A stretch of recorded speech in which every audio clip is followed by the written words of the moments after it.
Әлі бояу көппеген керемет мына көші-қон заңының авторы ақын, сазгер, әкім Ысқақ ағамыз бар. Сол кісінің сөзіне, әніне жазылған жас ақын Олжан Шораеваның «Ұнайды қарағаның» деген керемет әні бар. Ол әлі жарыққа шыққан жоқ. Дегенмен бір куплет бір өзін ойнап берейін. Сол кесе деп айтуға да болады.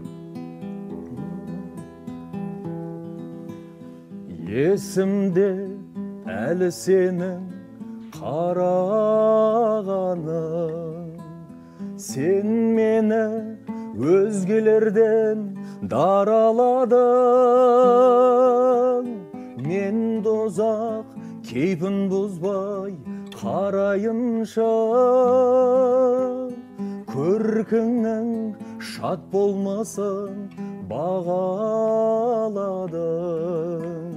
Ұнайды қарағаның, бұл кештің бар көркіне балағаның.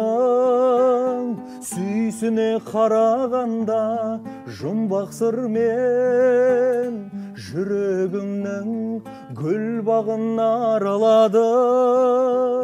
Ұнайды қарағаның, ұнайды қарағаның, ұнайды қарағаның,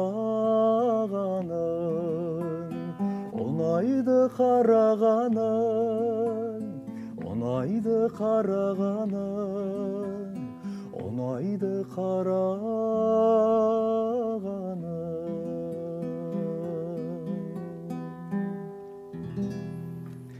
Бәрекелді, енді бізде көрермендерімізге, бізге қарап, біздің осындай тұрақты көрерменіңіз отырғандарыңыз бізге де ұнайды деген ниетте сізге үлкен алғыс білдіре отырып, осымен эфирімізді аяқтаймыз.